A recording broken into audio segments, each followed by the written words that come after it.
so excited. Yeah. Because I don't know that I've ever heard your overcoming story. So to be able to all at once, I've heard bits and pieces and we've been in groups together. I'm learning in your group or whatever it is. And I don't know that I've ever actually heard you tell here's what I went through. Here's what I had to go through. Here's what it was like in order for me to get to where I am. So I'm really, really looking forward to the story today. How does this format work? So I have a bunch of overcoming stories, but focus on the most recent or... So what I like to focus on with this series is what is it that you had to go through to overcome to get to where you are in your business? And this can be personal situations, business situations. I tend to like the more raw conversations, but we'll go as deep as you want to go. I like to be very respectful of that. Some people start off with, as far back as childhood. It just depends on the story that you feel will be the most impactful to help someone else be like, oh, I've been there. So this is relatable. Maybe, then maybe I can keep going. It's not about this big, I'm making all this money and doing all these things. That's people are like, well, that's great. And I hear your story, but because of what you're sharing, it's not relatable to me. And so it's not encouraging. It's not empowering. It's not, encouraging them to be like, okay, I think I can do this. I know I can do this. If someone else is going through this and they've said, I went through this, this is what I did to overcome it. This is what I had to go through. I'm hopeful that they can see that they have the opportunity to do the same. Okay. So ask me lots of questions. I will ask questions as we go. I usually just kind of give the floor and let you go with your story, and I will ask questions along the way that I feel are good to ask. Okay. All the uncut stuff, this from very beginning to end goes on YouTube as my uncut version, which I really love because, dogs bark, people need chargers, things happen, and it's so funny. But then the edited version goes onto the podcast, which is also on YouTube, interestingly enough. But yeah, so and it'll be a while. I think yours will launch in December. That's funny. It'll still be relevant then. Right? I do get, so what will end up being funny on the uncut version is I get brain farts all the time. I'll be so excited about something that I'll forget what I'm talking about. And I call it my menopause brain, but no, I think I've always had that. So right?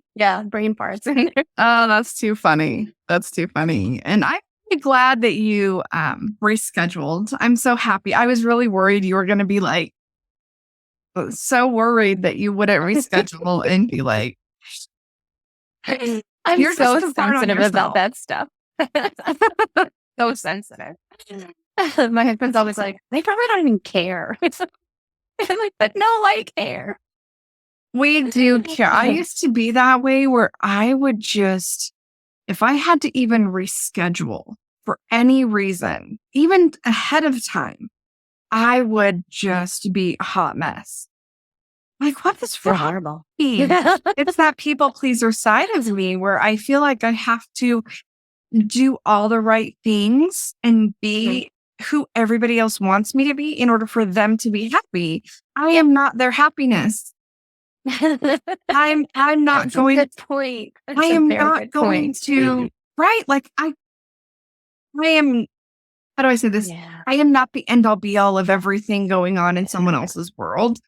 Yeah. Yet I think there was this conditioning that I grew up with that we should be recording this. It is recording. It is the end all, I grew up with this belief that everything you do, you have to be so careful because you could upset someone, offend someone, hurt them, all these things. My husband asked me the night, well, what do you want to do? Like, do you want to play a game? Because I said, what do you want to do? Do you want to play cards or play a game or whatever? He's like, well, sure. What game do you want to play? And I was like, I can't even choose out of fear. Someone else is going to be miserable, because if someone else is miserable because they're choosing to spend time with me doing something I enjoy, I can't enjoy it because they're not happy. I'm like, I'm freaking almost 50 years old and I can't even say I want to do this and be okay with it, even if you don't enjoy it, when I've spent my entire life doing everything everybody else likes. And I realized, like, I don't even know what I like. Mm-hmm.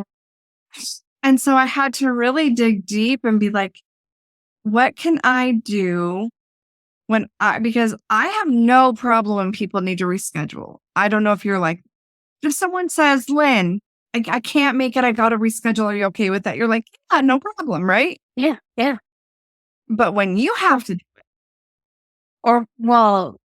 When I have to reschedule, I feel bad. But when I completely miss an appointment and meeting or whatever, that's a whole different story. And that is something that for some reason, since this has gone on the recording, through menopause, it has gotten horribly worse. I don't know. Maybe it's just that my schedule is just so overpacked that I keep I see the notifications and I don't even see it anymore on my computer. I don't even see it anymore. Like you see a notification and your brain has acknowledged it, but you just keep going forward and you're like, I don't even do anything with I'm the same way. I guess part of it is, well, no, I mean, some of the times I literally don't even see it. It's just still hanging out there. No, it's there. I just don't even acknowledge it.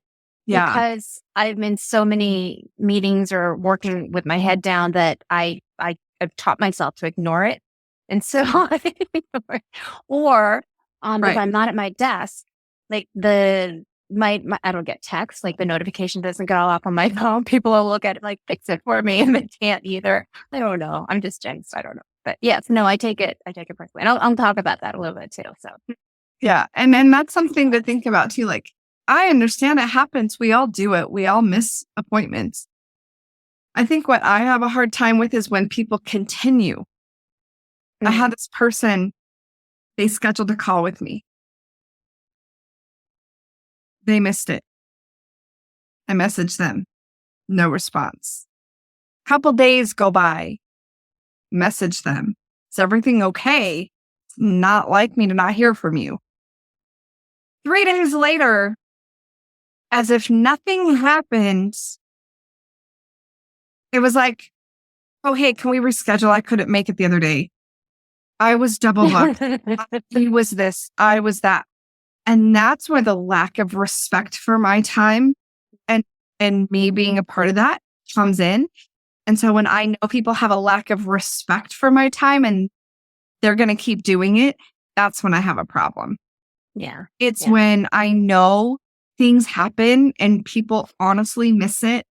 And I know that, yeah, I understand they feel bad, and there's got to be a level of, I feel bad, I'll fix it, I can move forward.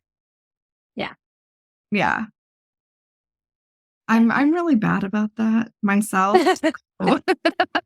It's still something I'm working on. I'm getting better at, but I had to pull in with the things we tell people to fix.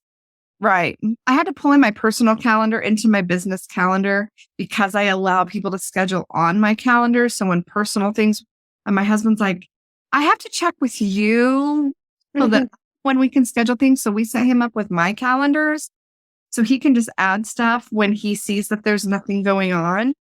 And so if I didn't have my personal calendar and my business calendar synced up with my calendar application, when I didn't have that, it was a hot mess every day. Every day. And I looked at my calendar every day, every night. What do I have going on? And I let that run on my phone. I let those notifications run my day. Yeah. Because otherwise, I would never show anything. There's today's schedule from ChatGPT. Yay. Oh my gosh. That's so awesome. That's so awesome. You gotta do everything you can Yeah. to try to stay sane. Mm-hmm. How do I drink? So one of the things I do want to say before we get started in the podcast side of things, if I ask a question, because I'm someone that I will go very deep into questions. Some people aren't comfortable with that. It is okay to say, that's not something I want to answer. That's okay. It's totally fine because everyone has different boundaries that need to be respected. And I want to be respectful of that. And I won't know sometimes until I ask a question because I don't prepare questions beforehand because I feel like I just like to let God kind of lead the conversation. And I'm a natural questioner in the moment. I'm not a prepare the questions and feel like it flows well. And I don't like it to be choppy. I just like it to be a conversation. So yeah. Well, that's what I was hoping you would lead up to, that I want this to be like this. Yeah. That for me feels real. And I feel like when we do a conversation like this, instead of like the typical, this is what I always ask somebody, can you answer that? And then this is another thing I always ask, like, this is more, I think we can get into more of a conversation that other people can relate to as opposed to a question and answer, Q&A. Yep. Exactly. Yeah, I love that. And that's what I wanted my guest series this year to be. This is my first one. And so because we're talking about stories of overcoming, I really wanted it to be a casual conversation. We do talk about business. We talk about the personal things. We dig into some things. And I just like it to flow naturally because I don't want the pressure of having to have it so specific and so scripted. And so, so that's why I do ask, like, do you have anything specific you want me to ask? Because I want to make sure that when we're talking about your story of overcoming, we don't miss something. And so if it hasn't been brought up, I like to know, is there something you want me to ask? And some people leave a question that has to do with their business. Some people leave a question that has to do with their story. Some people give me their entire speaker sheet or their entire media kit. And I have like 20 questions that I can pull from, which is helpful because sometimes that's how they do better. So if they need me to have a whole list of questions because they aren't going to remember things. Yeah. Right? Like that's normally someone be like, here's a list of questions because I'll tell you this. This is normally the story I share. Yeah, here's the way you can maybe ask some of these questions because this is going on, or if it's connected to a book launch, or if it's connected to something happening when it's launching. So it's just kind of a neat way to have the option to ask another question if it gets kind of quiet. We're like, I don't think it'll get quiet between the two of us.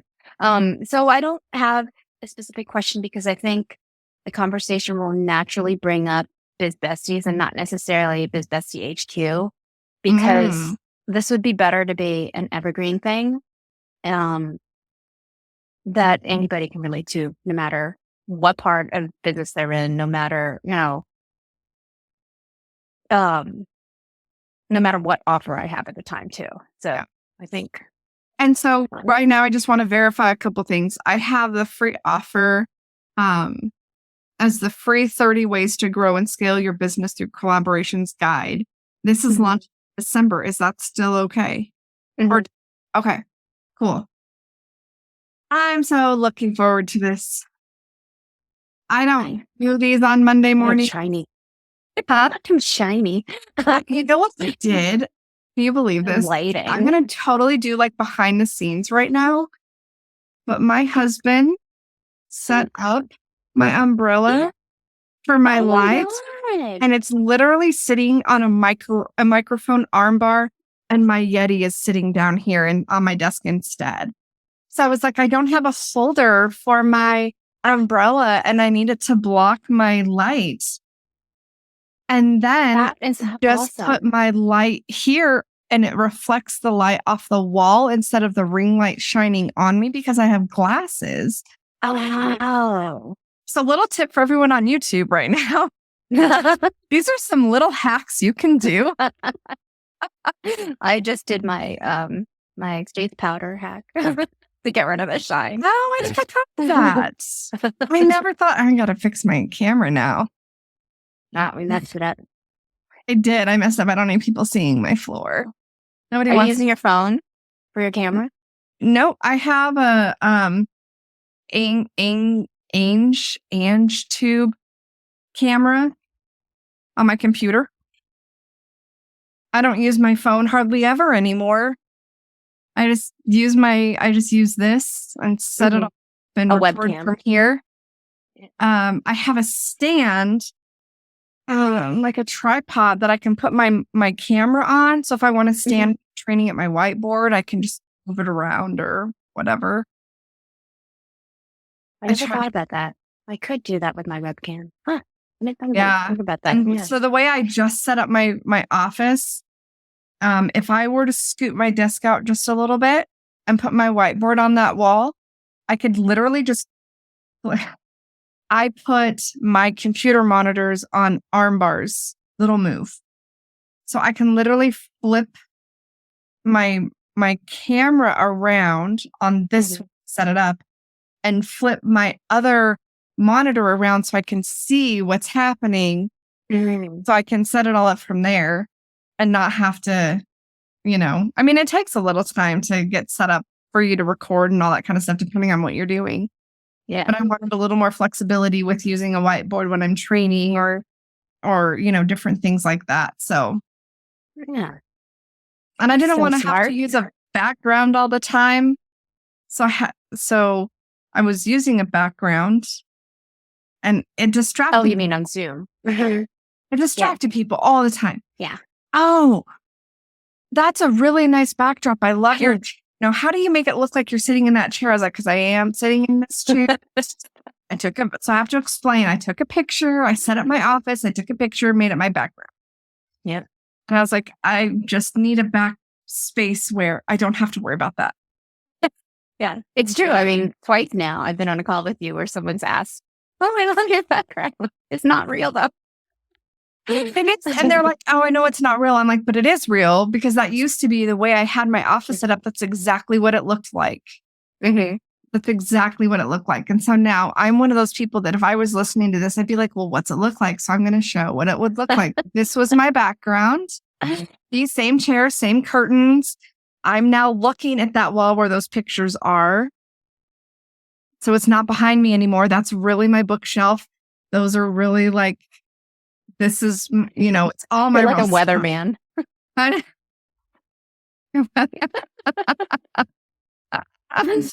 So I was like, I just needed to change it up and not have to deal with all that. So enough about me. This isn't about me. It's, things get brought up about me and I can just talk for days. People just have to tell me, okay, just stop talking. Redirect your focus. I'm attracted to people who are talkers. Because as an introvert, it's more effort for me to talk than it is for me to listen. So I'm naturally attracted to people who are fun and talkers and who can carry a conversation without me having to like interject and feel awkward because there's dead space. So that's so funny. What's interesting about that is I am an what do they call it? An extroverted introvert. Yeah. And this is not like if you were to encounter me in your daily life and just hanging out at the house or with friends or whatever, I'm the quiet one. I don't know what to say. I don't have questions to ask. I am right. When people in my everyday life, like my family or, close friends, they're like, "You're a talker?" I'm like, I'm a verbal processor. I'm really a verbal processor. I need to process out loud. And so they think I'm a talker, but it's different. And so when they see things, so when people see me in my personal life versus in this space, they're like, wow, you're so different. I'm like, yeah, because when it comes to business, it's my safety zone. I can hang out in business all day long. It's a different world. Yeah. Uh-huh. And I have to say that I like, I do when I'm comfortable, I do talk a lot. Mm-hmm. And so with the business, but like even 2 years ago, I didn't feel confident enough to be able to have conversations with people like this. And now, so in my real life, I talk to everybody now. I will talk to the checkout person. I'll talk to, someone who's standing in the aisle. And what was it the other day? Something happened, and I wanted to just go out and my son's applying for a job at the supermarket. He already had it, so he was just kind of going through the orientation again. And so I overheard one of the workers say, "I can't believe she's hiring another person." And I wanted to turn to that kid and say, "My son's been working here longer than you have." But that was like, I would never have said something like that if it wasn't for the fact that where I am now, like I've become. I actually like talking to people. That's awesome.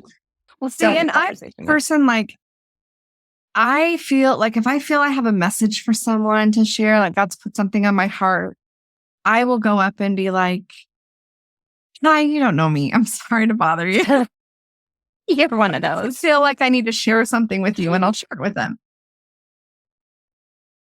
My husband is more reserved, and that makes him very uncomfortable. Like, I see someone sitting in a restaurant somewhere crying by themselves. I want to go over and just let them know that they're seen. Yeah. And offer a hug if they want one. Or is there anything I can do for you today to help you through whatever you're going through? And my husband's like, "Are you crazy?" Rude. They're freaking up. You need to let them have their space and deal with their stuff. And I'm like, I just want to go and just be. They got to make for some people. I'm not comfortable enough to do that, to go that far, because their crying would probably trigger something in me. But I like to make people smile or laugh or just bring happiness to people. And so that's why, like, if the checkout person's having a hard time, then I'll crack a joke or something, or I'll, say something positive. And ask my family. I'm not the fun one. I'm not the funny one. I'm the rigid, control freak, like, doesn't know how to have fun if her life depended on it. So strange. So strange. Your alter ego. Right. Okay, let's get into this. Okay. I will go ahead and do the intro for the podcast, and we will get started. So I'm sorry I'm yawning so much. I yawn a lot. I didn't even notice. A lot. Oh, good. I'm like, you're not taking enough breath. You're not getting enough oxygen in. Is it because you're tired? You know what, though? That's a good point. I haven't taken my daily inhaler in like 3 days. And so when I'm talking. Yeah. So I know because other people talk, I yawn a lot. So you'll see me do this on podcasts all the time. I'll yawn like 50 million times. It's crazy. You're not getting enough oxygen. Yeah. So as a personal, like a fitness coach, I know I saw it all the time, even though it was like they just had a thing of coffee or exercise stimulant. They're still yawning. It's because they're not getting enough oxygen in. So they need to regulate their breathing. That makes so much sense because as you say that, I think about when my doctor put me on a daily inhaler instead of just having my emergency inhaler. And I was taking it every day. I tend to forget sometimes, but I have to take it twice a day. No big deal. I would say, oh my gosh. Yeah. When I'm taking that regularly, I don't yawn like that. I just thought it was normal because I yawned all the time. Like, huh? Maybe before every podcast episode, you do a little inhale. Well, I have to if I take my inhaler twice a day, that's my daily inhaler, my preventative inhaler. I don't even know the last time I used my emergency inhaler for anything while I'm taking it. So I just need to make sure I'm taking that. Mm-hmm. Okay. That's good to know. All right. You ready? Mm-hmm. Okay. Hi, and welcome to today's podcast of the walk. Let me try that again. Cut. Take 3. Yeah, it's so much funner when there's someone with you when you mess up than when you're by yourself. You just feel really awkward when you're by yourself. Okay. And this is a great laugh for people on YouTube. So that's good. Hi, and welcome to today's episode of the Walking With You podcast. And I'm your host, Tina Adams. And today we are talking with Lynn Neville. I have known Lynn for quite a few years now. It seems like a really long time. Yeah. And I'm really looking forward to having her share her story today. One of the things that I really like about Lynn is her passion, and she's just so calm about things. She just has this calm demeanor. She wants to have, if you were watching the YouTube, she just wants everyone to feel happy and to have a smile and to just have a light. And that's something that when I am on a Zoom with her, when I'm listening to one of her trainings, when we're and doing anything together, I never, ever have to worry about where I'm at in my daily life, what's going on, because when we sit down, it's just like, okay, I can smile now because she just reflects that. So Lynn, I'm really excited for you to be here. I appreciate you being willing to open up and share your story of overcoming with our audience, and just be a part of this community. Can I just first say I love you? I absolutely love you. What you just shared was like, oh my God, you made my day. But it also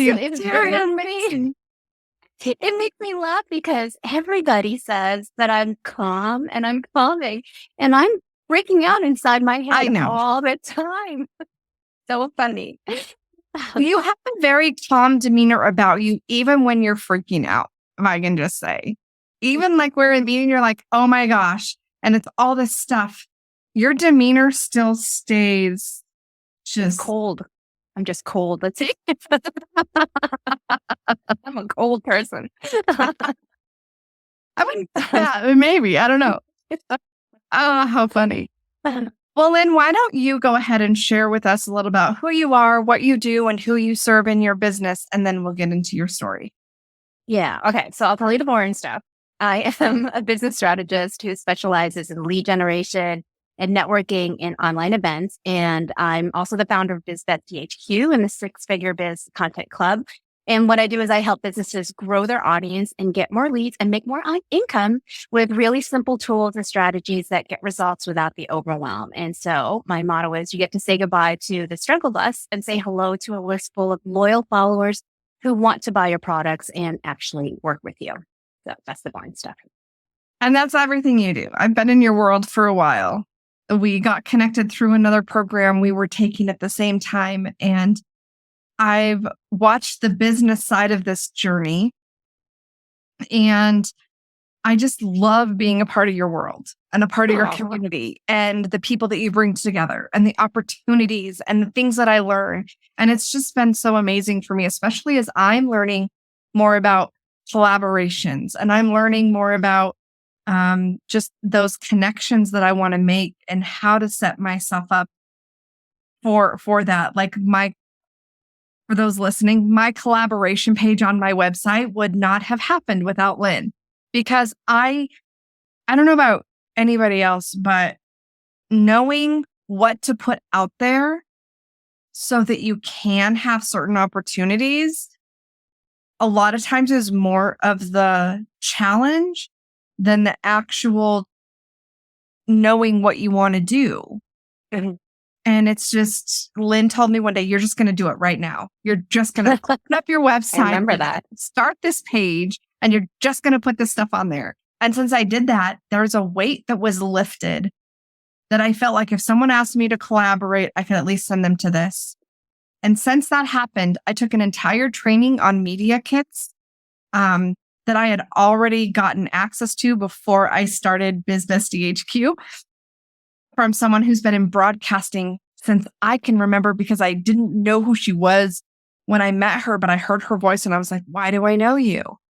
And it was because of that. And so I took this thing, and there's so much value that you offer that I was able to take everything that she taught and go and know exactly how to apply it in a collaborative space. I knew exactly what I did and didn't need from her because of this space. And so I've been growing just in these few months together, doing this program. And it's just been amazing. So I appreciate you and all that you do.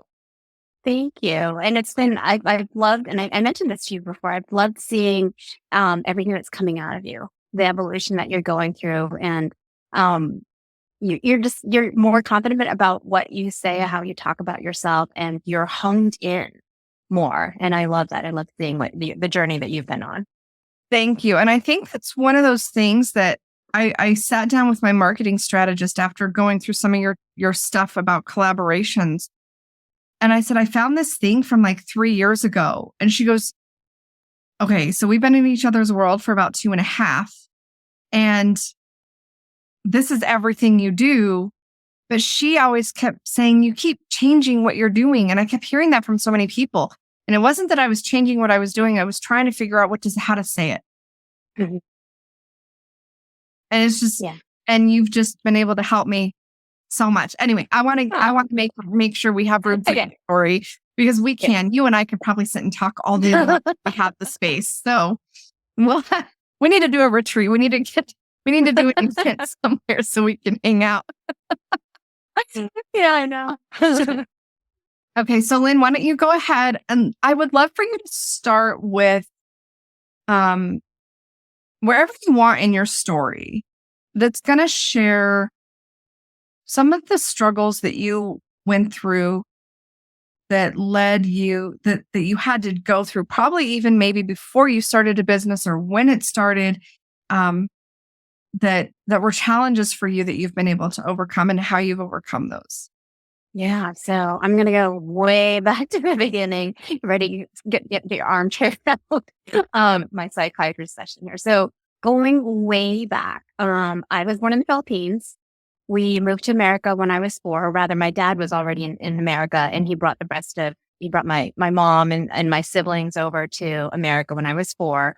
And I didn't speak English. We moved into Manhattan, Hell's Kitchen area, mid-50s on the west side. And I never felt like I fit in. I always felt like I wanted to be like everyone else. I wanted to be like the white kids around me, but I stuck out.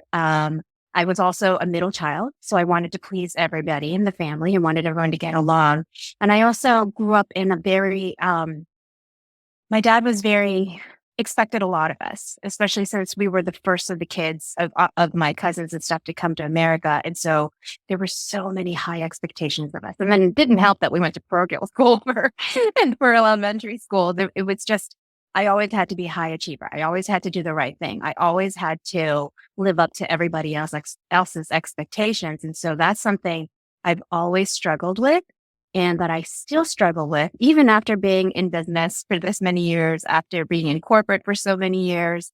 It's something that's come up in moms groups as I was raising the kids from when they were little. It came up when I had my first baby. I was like, I wasn't meant to be a mother. I don't know what I'm doing. I don't know how to do this. Those, it's just a constant struggle for me.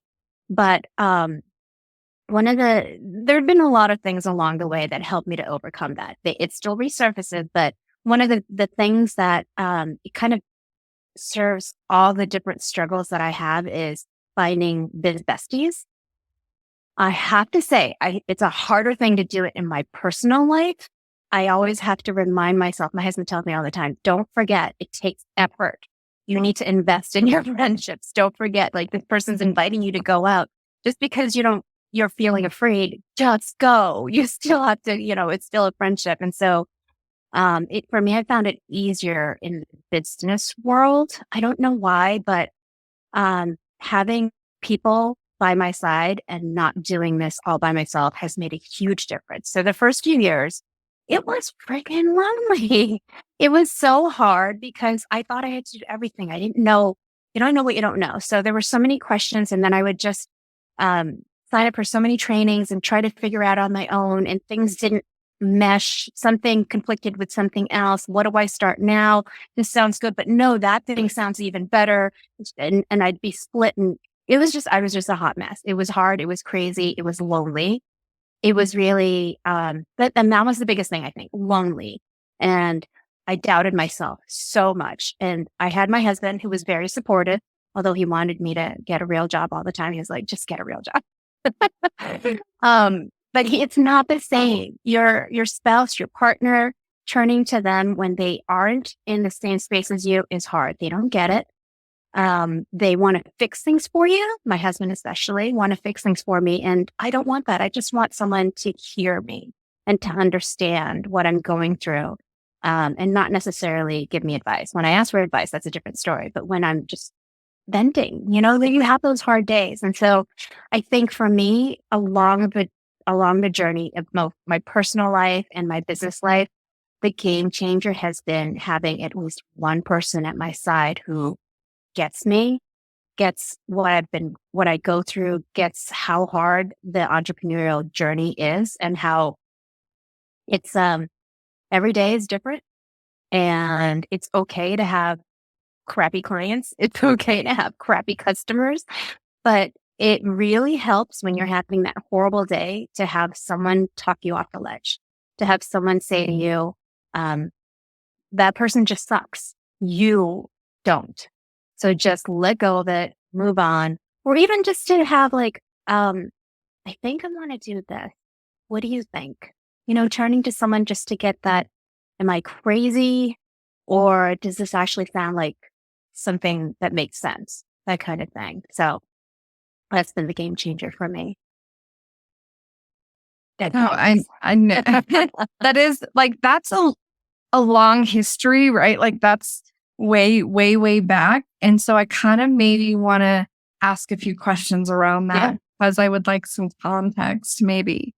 So when you said you moved from the Philippines, where did you say you guys moved to? Manhattan, Hell's Yeah. Kitchen. Wow. It was a rough neighborhood. And It's not, nowadays, it's totally gentrified. It's really expensive to live in. There's fancy restaurants, but it was concrete jungle. We didn't have, the nearby park was disgusting. And, we didn't have the playground was concrete. There was no grass. I didn't grow up with, I live in the suburbs now, and I'm so appreciative of the upgrade of the surroundings that my kids get to enjoy because I didn't have that. so growing up there, did you stay with your parents until you graduated high school and then moved out, and did you stay near your family or did you move away somewhere? So, okay. So from first to eighth grade, we lived in Manhattan. Then we moved to New Jersey, but my siblings and we all continued to commute to New York. And this is another thing. So we would be driving from New Jersey an hour each way. And then we'd drive an hour to get to New York. And then my sister and I would get on the train 30 minutes to get to the Bronx, where we went to a specialized high school. So in New York, there's 3 specialized high schools you need to be able to take a test and do well enough to get in. And so that's why, and one of the reasons why we actually did that commute, because it was such a good school. But we would have to leave immediately. We'd have until 4:00 to get back to meet my parents so that we could drive back to New Jersey, because that was the end of their day. So I wasn't in sports. I had some extracurricular activities, but mostly clubs that I could participate in that didn't go beyond 4:00. So that was tough too. You've unearthed something that I struggle with too. But that's hard because that removes the opportunity for you to actually have time with your friends. You're going to school and you have these people around. Everyone wants to go do things after school. They have all the events going on, all the sports, all the clubs, all the things. And when you don't get that, going to a good school is important. And that social aspect of it that is removed when you cannot participate outside of certain things, that can make it really challenging. Yeah. Yeah. I didn't learn how to make friends. Mm. I also had to learn how to hug. You what? I learned how to, I had to learn how to hug.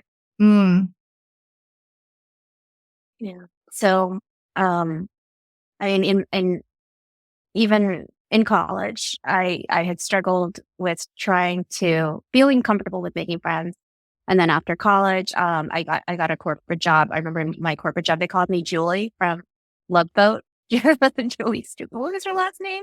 Because I was the one who was always organizing the gatherings, the parties, the bringing in the cake and stuff. And I wanted everyone to get along. I wanted to fit in with everyone. And I think that I did those things because it helped me make that community for myself, make that, make everyone feel comfortable with each other and happy with each other, but also build that safe space around for myself.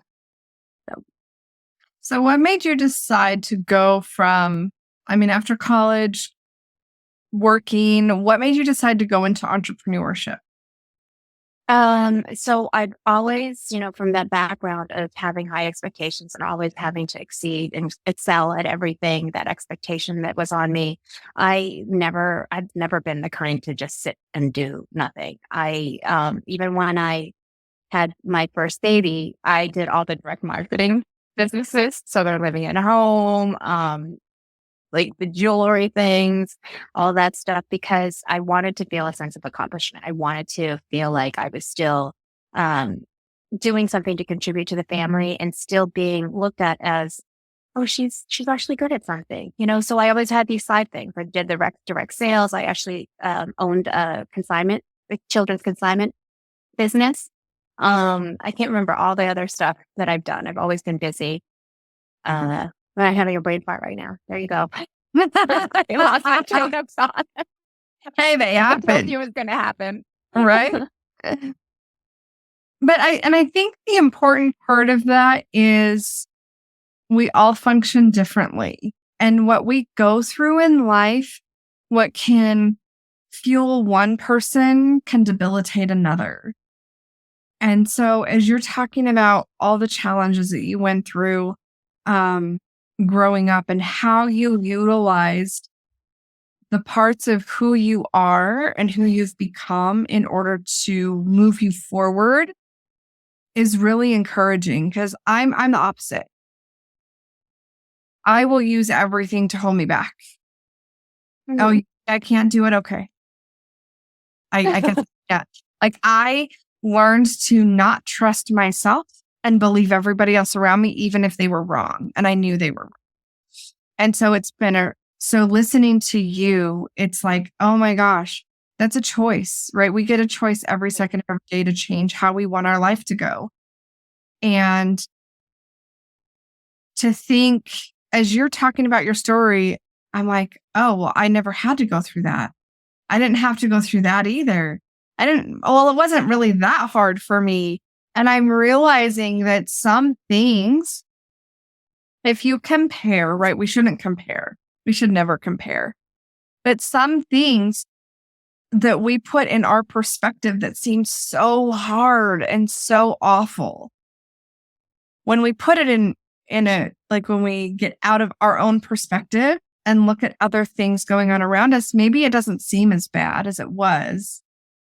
Yet it's the things that we tell ourselves, the lies we believe, that makes our situation sometimes seem so bad. Yeah. And so as you're sharing all of these things, to me, it's encouraging to say, I get to choose every day if I want to let that hold me back or if I want to let that move me forward. And, it's great. We all do that with our clients, right? It's not always the easiest to do with ourselves. And for you to see how the high achiever part of you can take that and go, here's how I can use that to my benefit. When you talked about in college, creating an environment that worked for you, like my mind is blown on that, because I'm like, I don't know how to do that. I couldn't do that. I am an adapter. So I would be the person that whatever world you created in that space, I'd just adapt to it and make it okay. Yeah. And I think an important lesson for us to take from this is to remember that no matter whose story you listen to, we all have our own parts about us that are strengths that we don't function that way. And that doesn't mean that because you didn't do it that way or you weren't able to overcome that thing yet or whatever it is, doesn't make you any less of a person, Yeah. any less valuable in any capacity. Yeah. So I wanted to compare to show people you don't need to compare, right? What it can do to you. I know it's human nature though. And so Yeah. I think everyone needs to give ourselves grace in that it's okay to think what we think, but it would serve us better all around ourselves and everyone else if we can take that, acknowledge it, and then keep moving on. And so you were saying that you're an adapter. I view myself as an innovator in that if an obstacle comes across or someone tells me, no, you can't do that, then I look at what can I do then? Instead of I can't do that, then what can I do? So if brain fart again. If there's something in my business that I can't do, then what can I do? So for example, I had wanted to put together a specific training for the longest time. I just kept procrastinating. I don't know why. I think because of bringing me out of my comfort zone. Yeah, that was definitely what it was. It was bringing me out of my comfort zone. And so someone beat me to it. And it was this some training that no one else was doing. And then someone beat me to it. And I was like, oh my God, it's not even worth doing anymore. But then I realized what that person is doing is different than what I would have been doing.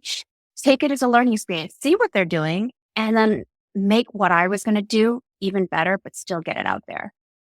So I love seeing how other people do things too, because it helps me innovate even further. Like there's this thing that I joke about. I love looking at everybody's dishwasher when I go to someone else's house, because I feel like I can always improve the way I load my dishwasher by looking at what other people do.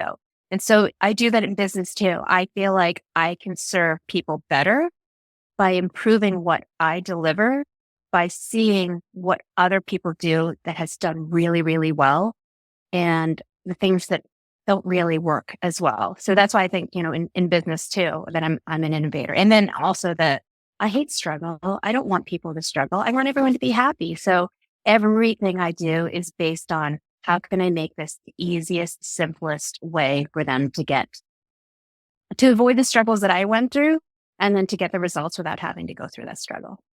And you do that so well. Oh, thank you. You do it so well.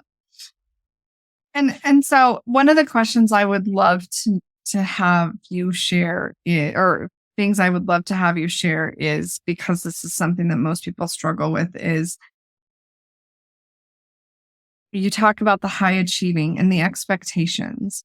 And you talk about your family or your husband, just get a job and don't do this anymore. Sounds to me that there wasn't in the beginning, at least, a lot of support around you being an entrepreneur. Mm-hmm. Correct? Yeah. Yeah. So what was that like for you? Like, how did you deal with the lack of support? Because I hear that from people all the time. I don't have support from my spouse. I don't have support from my family. I had no support from anybody. I'm trying to do it on my own. Like, what's something that you can share about what you were able to do? Like, how do you handle that no support? I create that support for myself. So like going back to what I talked about in my corporate job, where I was the Julie from the Love Boat, making that comfort zone happen for me and for other people too. When I was the GM at Across the Gym, the same thing. I loved organizing events so that we could all get together and be happy, and people would love me. And that was, selfishly, I'm going to admit it. People would love me because I did this for them. And so in the business world, even when I was doing the direct sales stuff, you're doing that stuff on your own. You may have an upline, but really you're doing that on your own. And so I found opportunities to asked my upline who else is doing this, so I'm not doing it alone. I found Facebook groups where people who were in the same direct sales line business were talking and supporting one another. And so throughout my business journey, I'm always looking for, I was in the beginning, I was always looking for Facebook groups or masterminds or some kind of group where people were like me going through the same kind of journey. And that's how we met through, it was pretty much like a mastermind. And it was so nice to meet with other people. We started meeting outside of that, right? Like taking our own, we would lead We it. did. It was like find an accountability partner. Okay. Yes. Let's be accountability partners. That's how we met.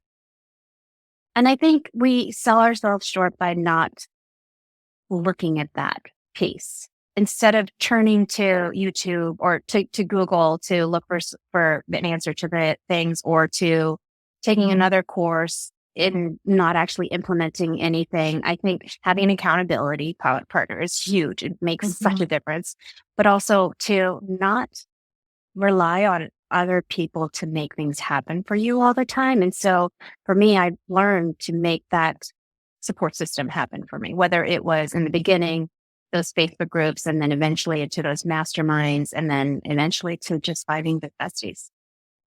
That's awesome.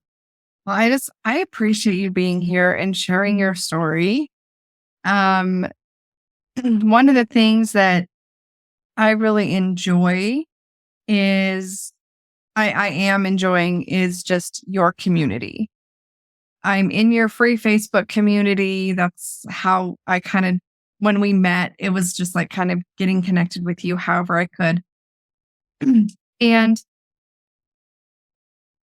I find that if anyone's looking at increasing their support system, because that's something that's so, so important, is you have to find people, places, videos, podcasts that will pour into you in a way that support and encourage you moving forward and encourage evolution and change. What I don't encourage people to do is find a place that you feel so comfortable that there's no potential for growth, that it doesn't maybe sting a little bit, that you don't get any conviction, that it doesn't push you to change at all. If you're in a place where you're feeling that way, then it's time to expand your support system. I like people in my life who will call me out on my shit. Right? I want someone to be like, is that really like, why are you even doing that? You said this and now you're doing this and this doesn't make any sense. And it's not out of rudeness. It's out of their true concern and compassion. I just had someone message me the other day. She's my web developer, but we've been in each other's world for over 6 years. And we work together all the time. We see each other multiple times a week. And she says, what did you just do to your website? Like, I don't understand what's happening. And I was sending a message in our little group of us. And I was like, so I just did this and because of her perspective, and I've done this to her before, go on my website and just start changing and stuff. I was like, oh, these are actually changes we talked about. I know it looks different than what we said, but I just needed to get rid of stuff and clean it out. And, and she was like, oh, okay. I just wanted to make sure I was on the right page. Like, we're okay. I was like, we're good. You're doing amazing. I'm just going through a transition.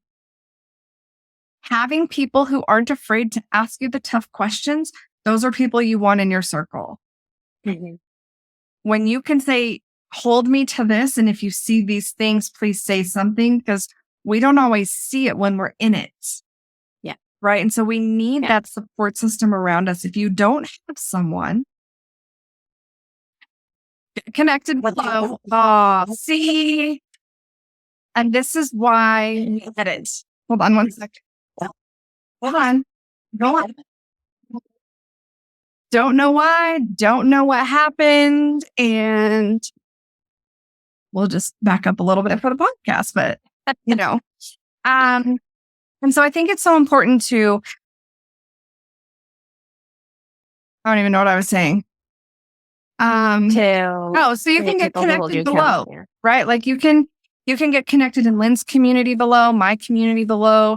You can, if you find that you have people that you've connected with that you really liked their space, you felt like it pushed you further, get connected, have conversations, initiate it, ask questions. Because the most important thing you can do for yourself is put yourself in a place for support, for encouragement.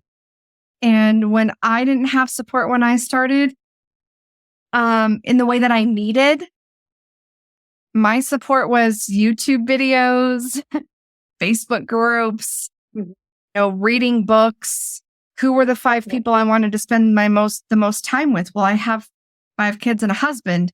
That was not where I wanted. But I was wanting to grow, right? So I found books and I thought out what I was hungry for, what I was thirsting for, so that I could do what you said, which is create a community around myself that supported me to keep me growing forward. I think that's such a powerful reminder for people. And not just to keep growing, because it's so easy to just, like you said, find that comfort zone and stay where you are. But having that support system around you helps you keep moving forward, but it keeps you going faster.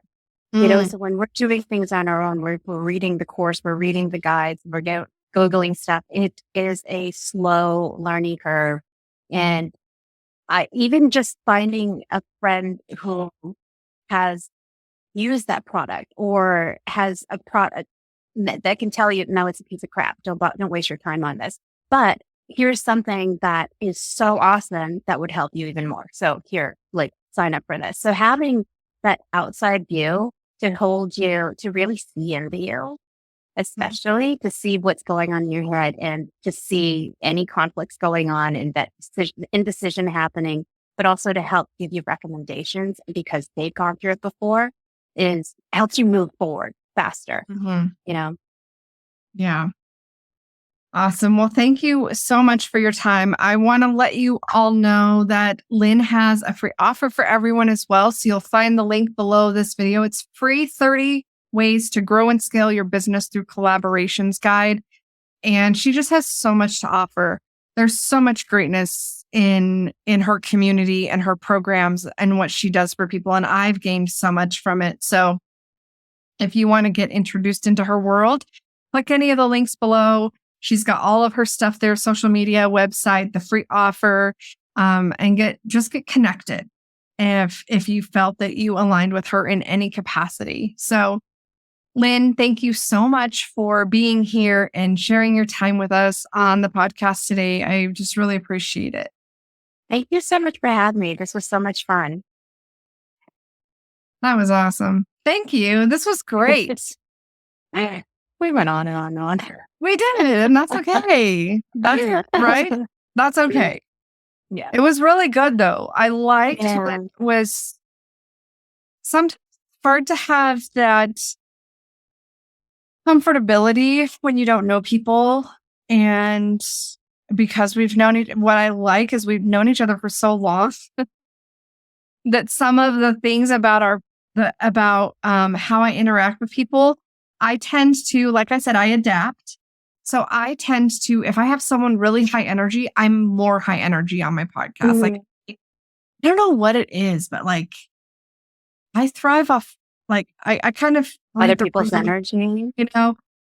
What are they like? And so I can do that. But to choose it myself, sometimes I have a hard time. How do I want to be today? Do I want to be am I high energy today? I'm all over the map. Yeah. And it's so funny because I'm a huge Friends fan. I've watched the whole season 11 times. I had to take a 5-year break because my family decided they really didn't want it in the house anymore. But there's a episode. Oh no, I'm thinking of the wrong one. I mean, that was said in there too, but what was the movie? First Wives Club. And Elise says, I'm an actress. I have all the feelings. And when I was little, that's what I wanted to do. I loved being on stage. I loved performing. I loved just expressing myself in any moment. I dance around the living room with no cares in the world until things happened in my life that kind of derailed all of that. And I just went internal instantly. And that whole Aw. extroverted side of me was gone.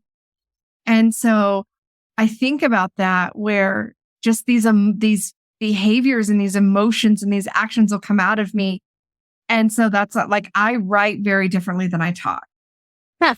because I will be like very energetic and all this stuff. I don't, You're energetic. when I talk, I'm very reserved in a lot of Mhm. what I say and do. And it's so funny. It cracks me up. So when I'm on here with a guest, their demeanor usually sets the tone for the whole show. Hmm. Yeah, I can see that. I'm usually kind of boring and too calm.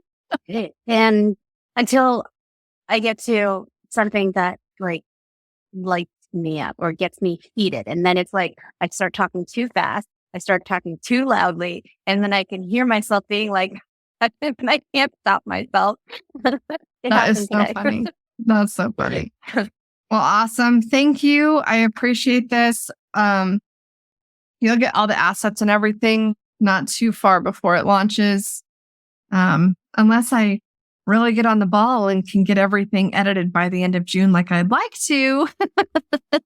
Good time. You're good. I got time. So, all right. Well, you have a great rest of your day and I will see you soon. Yeah. Thanks again for this. You're so welcome. Bye.